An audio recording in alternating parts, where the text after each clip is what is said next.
o conteúdo que vem da The Sharp Fintech, assim, com todo o respeito aí às regras de compliance, tá bom? E aí, já cumprindo minha promessa, então vou abrir aqui. Eu sou o Paulo Renato, eu sou diretor comercial da The Sharp Fintech. Só vou fazer aqui as vezes de mestre de cerimônias para todos vocês e apresentar para quem ainda eventualmente não conhece a The Sharp Fintech. A The Sharp Fintech está posicionada, né, como especialista em regulação, boas práticas para a fintech, parafraseando, né, o que está lá no site, né, é de A a Z a maneira como a The Sharp Fintech pode ajudar, né, instituições, né, a navegarem nesse ambiente altamente complexo, que vocês sabem mais do que eu, que é essa questão do Conselho Monetário e o Banco Central. E seguindo os pilares, né, da The Sharp Fintech, como a The Sharp Fintech ajuda, né, as empresas, as fintechs e instituições de pagamento, enfim, que estão associadas ao mercado financeiro, através dos pilares de planejar, né, planejamento, avaliar, né, o atendimento regulatório, o ambiente regulatório, implementar processos normativos de governança e também treinar. Né? Esse é um braço acadêmico que a gente chama aqui. Também vou falar um pouquinho ao final sobre o curso, né, que a The Sharp Fintech hoje. Estou colocando mais gente para dentro aqui. O curso que hoje a The Sharp Fintech oferece, talvez seja interessante para você, Ricardo, mas depois a gente conversa separadamente se você achar interessante. Então, é dessa maneira que a The Sharp Fintech hoje atua no mercado, com grandes players como clientes, e eu quero apresentar para vocês a Ciane, novamente, para quem não conhece, a Ciane é uma das craques, eu brinco que a The Sharp Fintech é uma seleção brasileira, né, de especialistas aí no mercado financeiro. A Ciane é uma diretora, uma delas, que hoje vai conduzir o tema desse nosso webinar. Então, vou deixar vocês com a Ciane, mas, como eu falei, é um webinar bastante informal, fiquem à vontade para, às vezes, levantar a mão, fazer perguntas, e para dar uma previsão de tempo para vocês, acredito que meia hora, 40 minutos no máximo, a gente evolui para o final. A ideia é exatamente ser assertivo, né, produzir uma troca rica de conteúdo, e espero que assim seja. Então, com vocês, né, a Ciane. Obrigada, Paulo. Bom, pessoal, como o Paulo já comentou, então a gente tem o objetivo aqui de trocar um pouco sobre essa recente alteração que a gente teve aí sobre o Pix, né, em relação ao Pix para as instituições de pagamento não autorizadas, com a implementação da Resolução 429. E aí a gente então vai falar um pouquinho desse ambiente Pix, as exigências agora impostas pela nova regulamentação, e vocês fiquem à vontade aí em questionar, pode ser durante ou ao final, como acharem melhor, tá? Eu só vou me desculpar, eventualmente eu não vou estar vendo vocês, então fiquem à vontade de interromper ou levantar a mão aí, e o Paulo me avisa aqui caso precise.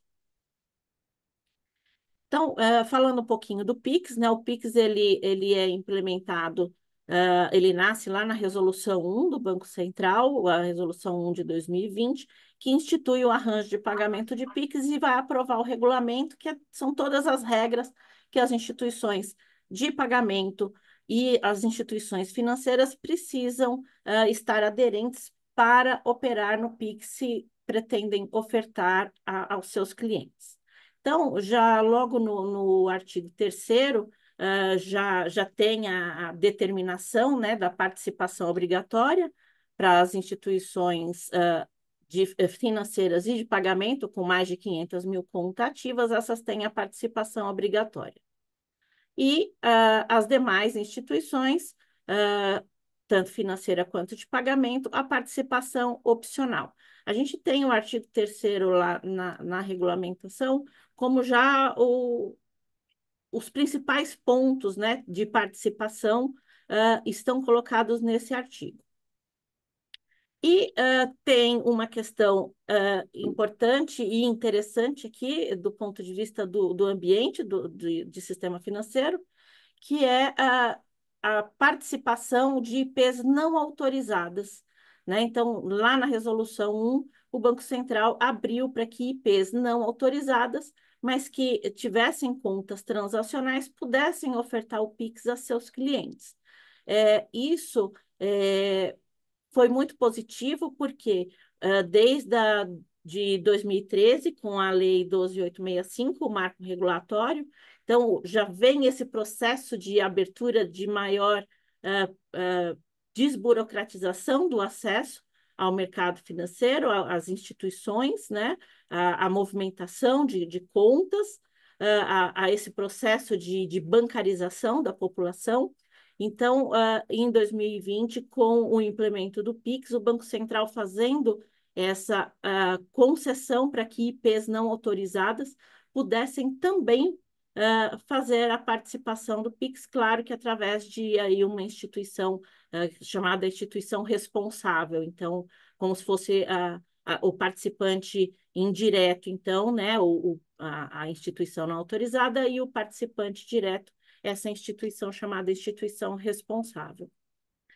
E aí, a partir da 429, aí já tem uma alteração em relação a este parágrafo. Então, o que estava já bem aberto, então, inclusive IPs não autorizadas podendo participar, o Banco Central já vem agora em 24 e coloca uma trava para isso. Então, IPs deveriam cumprir com alguns requisitos. E isso vai estar, então, descrito no parágrafo 9º, que foi inserido pela 429. Então, mantém-se a questão das IPs não autorizadas, mas elas precisam observar alguns critérios para que continuem participando do Pix, ofertando Pix aos seus clientes. Então, aí a gente tem a adição, né, a inclusão desse parágrafo no artigo 3º, e a 429 com as novas regras, aí a regra de transição para quem está participando. Então, ela divide em 3 grandes grupos, os participantes no Pix, as que estão em processo de adesão ao Pix e as que apresentaram o pleito até 31 de dezembro de 2024.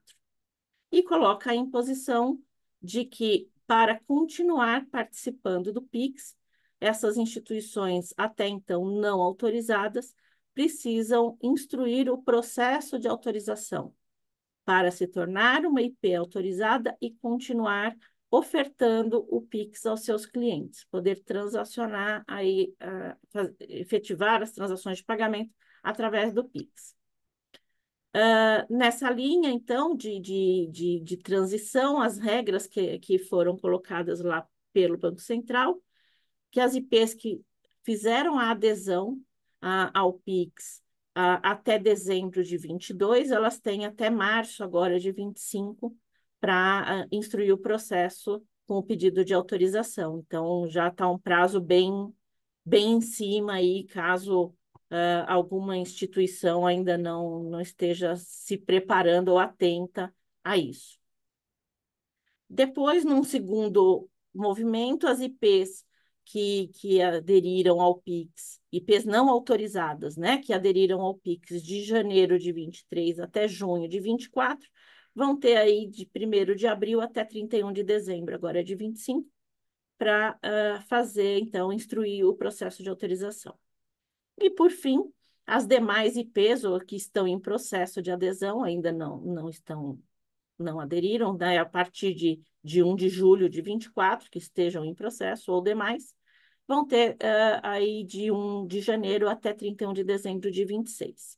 Então, são essas categorias ou que atingir a volumetria mínima estabelecida para solicitação de autorização.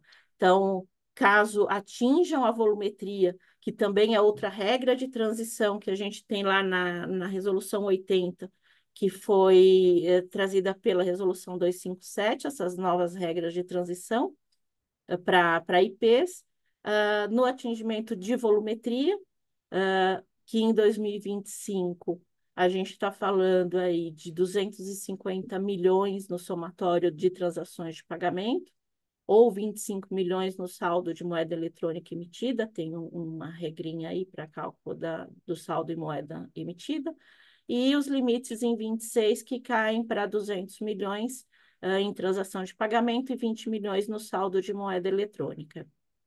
Então, fica valendo o que acontecer primeiro, ou atinge a volumetria, ou fica valendo a data em que foi pleiteada a adesão, que começou a adesão ao Pix, tá? Para que essas instituições peçam autorização.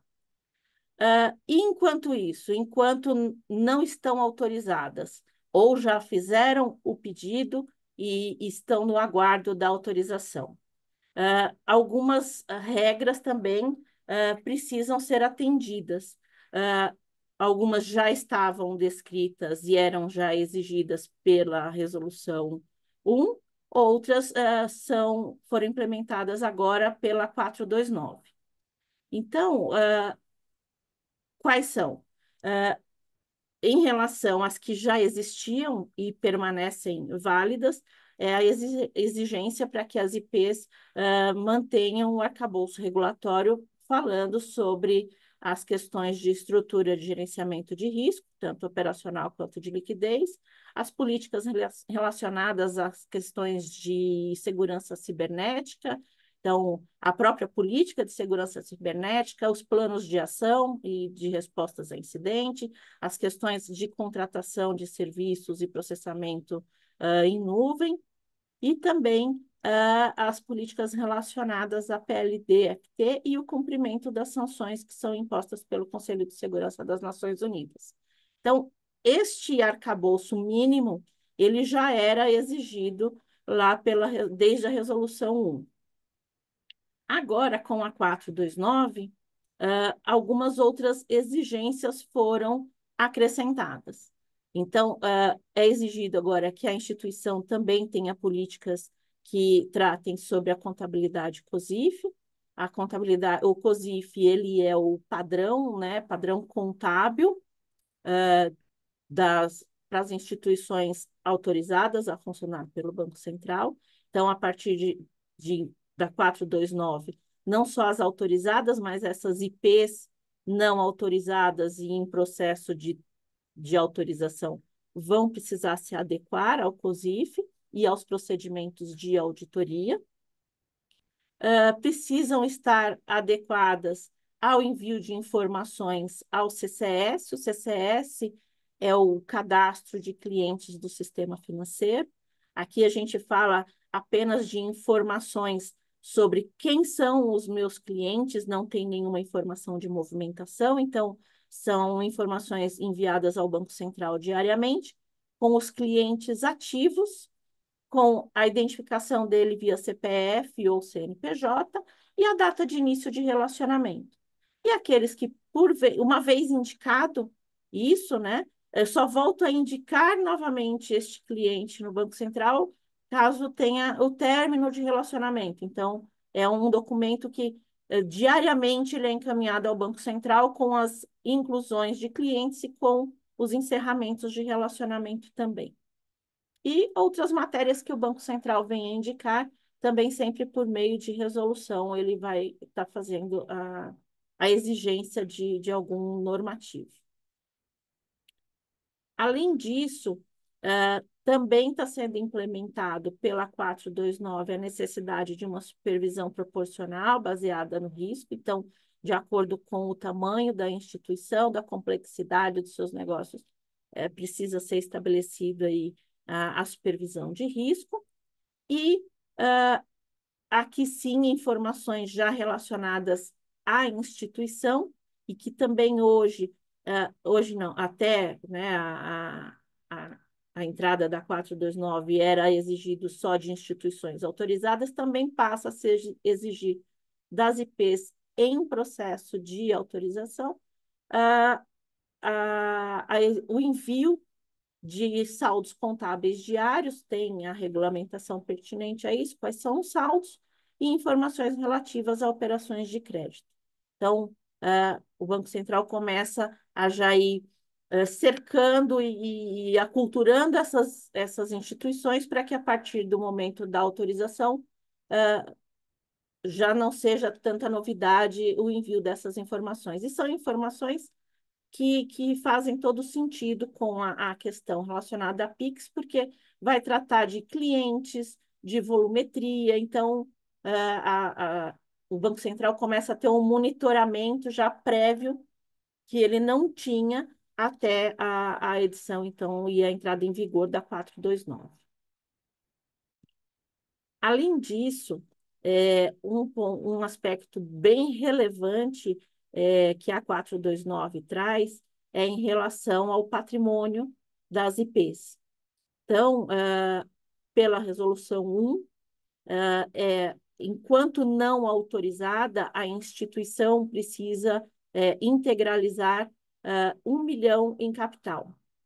A partir da 429, ela já traz, então, essa observação, a inclusão do artigo 3º-A, que, a partir de janeiro 26, as instituições que participarem do PIX, elas precisarão manter um limite mínimo de capital integralizado e patrimônio de 5 milhões. Então, a gente está falando de um salto de 5 vezes o que estava sendo exigido pela 1.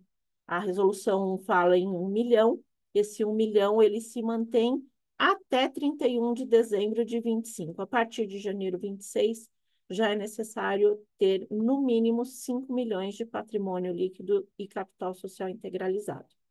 Tá? Para um cenário onde a gente tem instituições menores, com situações de caixa e mais restritos, então é um impacto bem razoável que as instituições precisam ficar atentas, além, né, de todo o regulatório que também já está vindo junto com essa nova regulamentação. E aqui a questão que também é bastante importante para que as instituições se preparem, né? Embora na instrução de processos não seja uma exigência para as IPs a anexação do plano de negócios ou do estudo de viabilidade ou do sumário executivo, eles precisam ser elaborados para que, caso o Banco Central venha a solicitar durante o processo de avaliação da aprovação ou após a autorização, eles estejam disponíveis ao Banco Central. Então, é um documento bem completo, né? O plano de negócios e o estudo de viabilidade. Ele também segue as regulamentações pertinentes. Então, a gente tem a Instrução Normativa 103, que vai tratar especificamente de conteúdo mínimo e de formato de apresentação.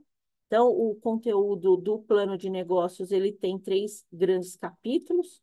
Tem o plano mercadológico, onde a instituição vai falar sobre o ambiente que está inserido, sobre mercado, os produtos e serviços que oferta, qual o público-alvo, quais as características deste mercado, deste público, quais são os principais concorrentes, e as expectativas para isso. E o plano de negócios, bom, eu falo no estudo de viabilidade. Também fala sobre o plano técnico operacional, então a instituição vai fazer ali o descritivo de toda a sua governança, da estrutura de risco, a estrutura para análise de PLDFT, qual é o arcabouço normativo, qual o organograma, enfim, como ela está preparada para suportar e atender à regulamentação do ponto de vista operacional e de organização da instituição. E aí tem o plano financeiro. O plano financeiro, o Banco Central ele pede que seja feito num cenário, num horizonte de 36 meses, e em 3 cenários. Então, um cenário base, que é o considerado a situação normal, todas as premissas ali identificadas, as expectativas da instituição em relação a crescimento e ampliação da base de produtos e clientes. Um cenário que eles chamam de ideal, com algumas premissas mais otimistas em relação a essas expectativas, e o cenário conservador, que aí com premissas mais pessimistas, sempre em relação ao cenário base, tanto o ideal quanto o conservador. E a apresentação desse plano financeiro, ela precisa estar já no formato COSIF, com as informações contábeis de balancete, balanço, demonstração de resultado, fluxo de caixa, a apresentação do valuation da instituição, alguns indicadores. Importante também a questão do capital mínimo regulatório, já tem uma previsão ali de qual vai ser esse capital e as condições para que a instituição consiga suportar essas necessidades. E tudo isso num documento Word, e tem também a parte Excel aí da coisa, né? Então, o estudo de viabilidade econômico-financeira, o EVF, onde vão estar todas as projeções e todos esses cálculos que vão dar suporte para as demonstrações financeiras que vão fazer parte do plano econômico-financeiro. Tá? Então, era um pouco sobre isso que a gente queria estar falando com vocês, essas exigências da 429 em relação às IPs não autorizadas e a participação dela no PIX. E agora eu vou devolver aqui a bola para o Paulo, e se vocês tiverem também alguma questão, alguma dúvida, quiser trocar alguma informação, a gente está aqui para atender. Vamos dar continuidade por aqui. O que tiver de questão que eu não consiga responder, nem os colegas hoje, a gente se compromete a responder o mais rápido possível por e-mail. Obrigado, Ciane. Como eu falei, nossa ideia é assim, sempre ter um conteúdo bastante assertivo e vou dar uma pausinha aqui para perguntar para vocês algum comentário, alguma dúvida que vocês queiram acrescentar. Como eu sempre brinco, sem brigar para ver quem vai falar primeiro. Ricardo, manda bala. Ricardo, abre seu microfone aí. Uma Legal. questão da sua voz. Não, obrigado aí, super didática a apresentação. Eu tenho uma dúvida que eu já estava me ocorrendo antes da Ciane apresentar o slide que tinha as bolinhas ali das regrinhas de adesão, né? Eu acho que, sem dúvida nenhuma, o Pix é uma excelente notícia, né? Os níveis de adesão e o quanto que a transacionalidade escalou é uma coisa absurda, né? Tive até um ruído de comunicação recente aí por parte do governo, né? Mas essa é uma outra história. Eu fiquei pensando o seguinte: imagina um caso, né, de estar ali numa fintech pequena, 1 milhãozinho de capital e preparado, né, para um calendário de maior estrutura de risco, de compliance, daqui 1 ano e pouquinho, 2 anos, e de repente, através do Pix, eu explodo de fazer transação e eu rapidamente rompo o limite mínimo. Como é que fica para essa fintech, na opinião de vocês, que tinha um cronograma mais suave para se organizar, a partir do momento que ela rompe a barreira das transacionalidades, dos volumes financeiros ali, ela tem que se organizar muito mais rapidamente. Essa é uma situação real ou não é o fato dela transacionar dentro do Pix que vai fazer ela ter que correr ali com o seu processo de organização? Isso pode sim, Ricardo, acontecer, até porque acaba uma coisa puxando a outra, né? Então, hoje, a gente está falando aí, o último levantamento que a gente viu, em novembro, a gente tinha quase 900 instituições operando no Pix. Dessas quase 900, 860, quase 870, 69 eram IPs não autorizadas e 22 não autorizadas, mas em processo já de adesão, em algum estágio já, ou na análise cadastral, ou na fase homologatória. Então, a gente está falando de 91 instituições, mais de 10% da base total, operando PIX. E, com certeza, o fato da instituição ofertar o Pix para o cliente acaba trazendo mais negócio, porque nos volumes que são operados hoje de Pix, é quase impossível você não estar dentro desse mercado. Então, uma coisa acaba puxando a outra, sim. Porém, se ela está operando bastante no Pix, está tendo bastante transação, também é uma verdade que ela está se capitalizando, está tendo, né, uma arrecadação, está tendo um resultado melhor. Talvez não nesse volume, né, de 5 vezes mais agora a exigência, mas é bem possível que ela também esteja melhorando seus resultados. Agora, infelizmente, a regra é essa. E para piorar, né, uma vez que atinge a volumetria, a instituição tem 90 dias para dar entrada no processo de autorização. Mas a parte boa é, o Banco Central demora em torno de 9 meses a 12 meses para concluir o processo de autorização. Então, assim, essas instituições hoje, vamos falar, elas têm um ano, pelo menos, pela frente aí, até janeiro 26, e, dado a entrada no processo de autorização, mais ou menos mais uns 12 meses aí para conseguir se adequar a esse regulatório, mas não vai ter como fugir dele, não. Era a impressão que eu tinha, eu não coloquei na minha pergunta, mas o ponto era justamente isso, né? E bater o volume em 90 dias, né? Para 90 colocar o dias, pleito. Então, o exatamente. que de repente estava indo numa velocidade assim, é hora de pôr o pé no acelerador, né? Ou fazer a lição de casa se não fez ainda, né? É hora Uhum, de pegar aquela lição de casa da primeira aula ali que estava largada e voltar ali e deixar tudo em dia, né? Então tá bom, super, super exato. obrigado. Era nesse sentido a minha pergunta. Imagina. Obrigado, Ricardo, pela contribuição. Mais alguém? Mais alguma pergunta?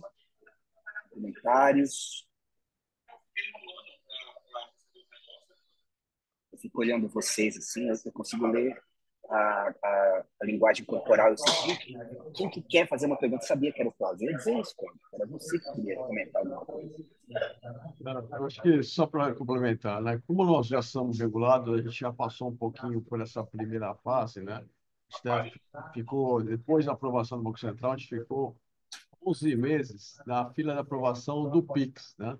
A gente terminou o STR em novembro de 23, e acho que o Banco Central só nos autorizou a fazer alguma coisa, não, acho que a homologação do PIX em setembro do ano passado, né? A gente fez rápido, fez em 2 meses e pouquinho, a gente já habilitou e estamos funcionando.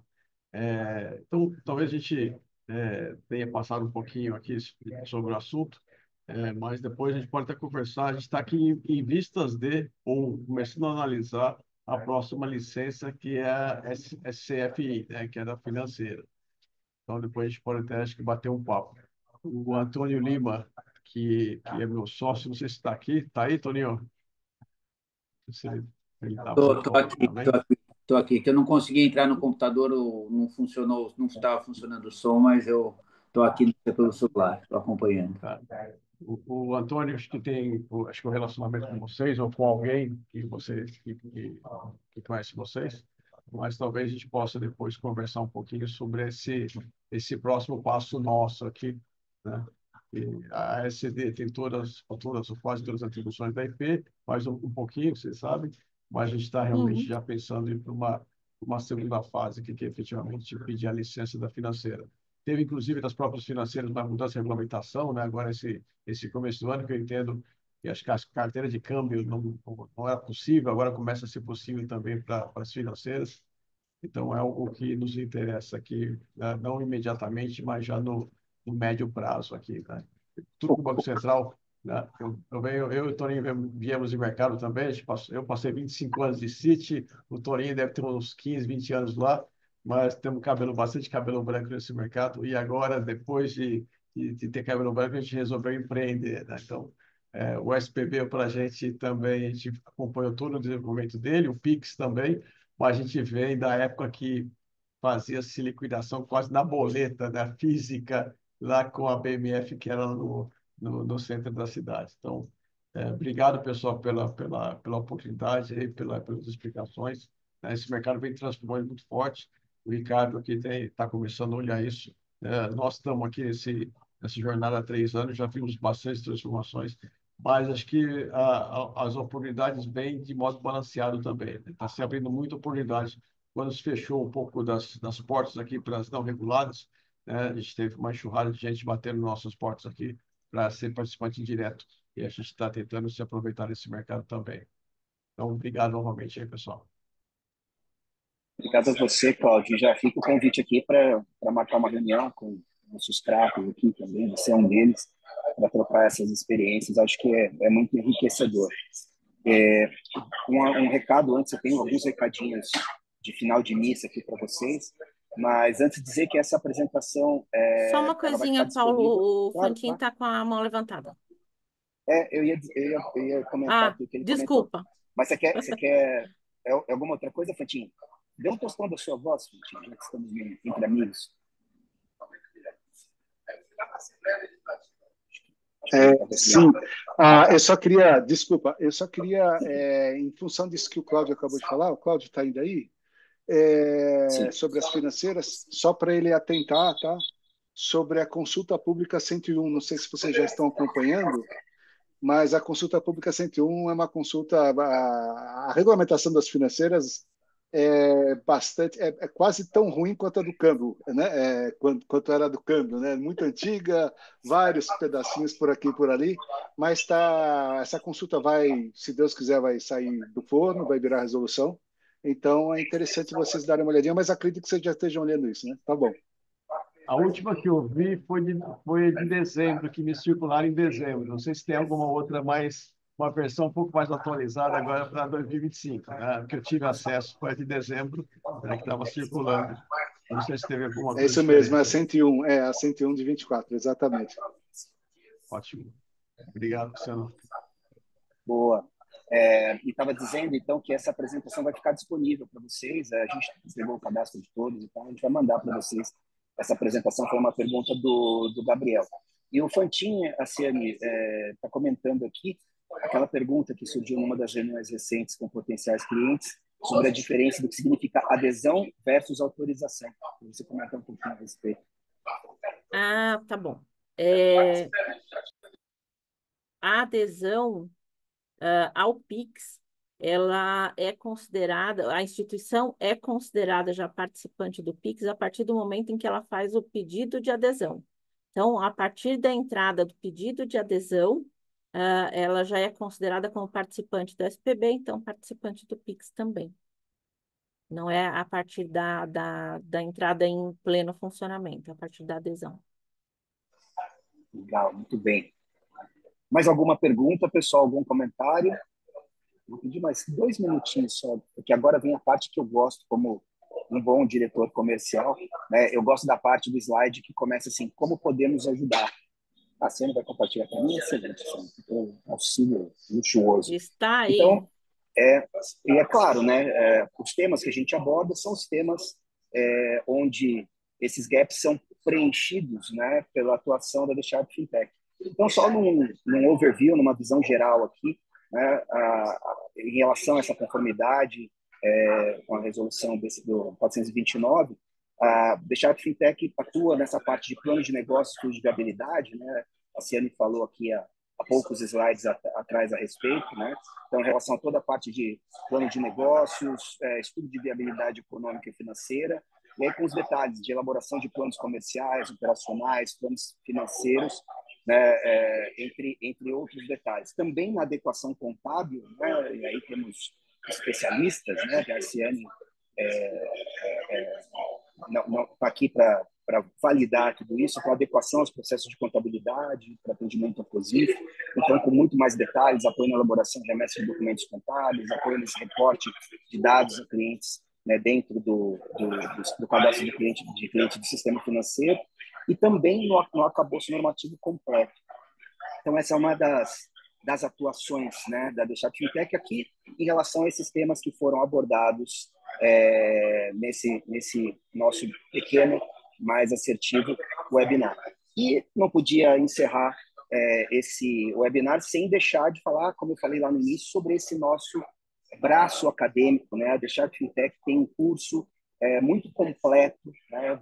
Ouso dizer, sem medo de errar, que é o mais completo curso do Brasil, de treinamento em fintechs, aí abordando de uma forma muito abrangente, né, o universo das fintechs. Então, falando lá de compliance, PLD, contabilidade, riscos, controles internos, governança, câmbio, são 11 professores do mercado, né? Então é um curso muito completo, é um curso realmente que vale muito a pena para quem quer se aprofundar de uma forma mais ampla nesse universo tão rico e tão, né, de tanta complexidade e inovações o tempo inteiro em relação às conformidades também legais, que é o universo das fintechs. Todas as informações ou mais informações e como se inscrever nesse curso estão lá no nosso site, né, www.deixarfintech.com. Convido-os a acessar, mas também deixo aqui sempre aberto esse contato conosco. Acessem qualquer dúvida, indicações, né, de potenciais pessoas que precisam esclarecer dúvidas independente da nossa relação comercial. É importante dizer isso. Eu, como um bom comercial, eu acho que a gente vende depois de ajudar, né? O propósito é ajudar, transformar, e talvez a relação comercial seja uma consequência disso, e é por isso também que a gente está planejando essa sequência de webinars.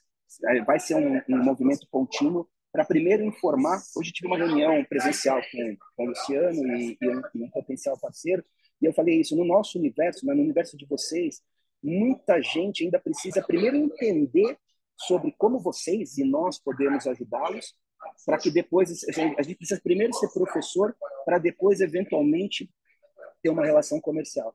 Então esse braço acadêmico da The Sharp FinTech, esse curso bastante completo, ele tem esse propósito, e essa sequência de webinars também, ainda que em pílulas pequenas, mais assertivas, ela tem esse objetivo também, de informar, né? Primeiro, tem muita gente que sequer sabe que tem o problema. Então, a gente atua muito mais como médico e professor primeiro, para que depois a gente tenha esse movimento comercial. Espero que faça sentido isso para vocês. E, então, aproveito para encerrar aqui o nosso webinar, né? Também falar do livro. O Ricardo, levanta o livro aí, Ricardo, para ser um bom garoto propaganda. Estava aí do teu lado, aí, né? A gente tem o livro do Luciano Fantini, né, nosso CEO. Isso é uma bíblia também sobre o mercado de fintechs. Talvez seja o curso expandido em palavras, né? Isso é quase poético, essa definição do livro. Está gostando do livro, Ricardo? Conta aí um pouco para a gente. Mas o Ricardo foi contratado para dar o depoimento dele, né? Mentira. O Ricardo apareceu aqui, não conhecia ele, não. Não, gente, até peço desculpas se fico com essa conotação, pessoal aqui que é de fora também, né? Mas na verdade, assim, eu sou oriundo muito desse mundo, né, de riscos e compliance. E quando eu resolvi entrar mais pelo caminho das fintechs e estudar um pouco mais disso e conhecer os participantes do mercado, o livro apareceu como sugestão. Eu sou muito amigo do Eduardo, já disse aqui, que é um dos diretores da consultoria, e a gente bate bola desde que ele saiu do ABC, há muitos anos, enfim, a gente manteve contato. E é isso mesmo, né? Por mais que haja ali um compilado, né, do que é público e regulatório, que faz parte da lição de casa, que não só as fintechs, mas os bancos tradicionais também devem seguir, né? Por que não? A forma como está organizado ali é meio que um manual, né? Vamos começar aqui, né? É um guia de cabeceira para você ir colocando a coisa no caminho certo, né? E fazendo de novo a brincadeira da lição de casa, né? Tem algumas coisas que você pode deixar um pouco para depois, mas você vai ter que voltar 10, 20 páginas atrás e matar aquela pendência, senão você vai estar fora de alguma coisinha ou outra, né? E também, né, separa muito bem os mundos, as carteiras, o que você, por exemplo, deixa de ter de exigência se você não tem, por exemplo, uma carteira de câmbio, né, na sua instituição, enfim. Então, acho que nesse sentido funciona muito como um guia que pode ser lido do começo para o fim, do fim para o começo, dependendo do que você está pensando ali, né? Não é um livro de histórias, é um guia prático de como fazer a coisa certa. Legal, corri um risco aqui, hein, Ricardo? Você podia falar, não estou gostando muito, achei muito simples uma parte, outra. Corri o risco, mas Não, quem não, sabe. eu fui a fundo, né, para poder responder. Eu Então tá bom. li algumas vezes aqui, tenho todas as minhas anotações aqui. Foi excelente. Aliás, um depoimento, para quem é comercial, um depoimento incrível. Depois eu vou pedir esse seu depoimento. Eu aprendo muito com os comerciais, depois a gente pode negociar alguma coisinha aí, viu? Não fala negociar para mim, que eu Vamos já resolver vou isso. bater uma reunião amanhã com você. Tá bom, pessoal, muito obrigado pela presença de todos. Eu acho que foi uma troca riquíssima e essa troca não seria possível sem essa participação de todos vocês. Vamos convidá-los para os próximos webinars. Provavelmente no mês que vem teremos outro com outro tema e quem sabe em algum momento um de vocês também vem para contribuir com a experiência de vocês. Eu acho que a ideia é enriquecer cada vez mais esse mercado incrível que é o mercado de fintechs. Então, muito obrigado a todos e continuamos juntos já já.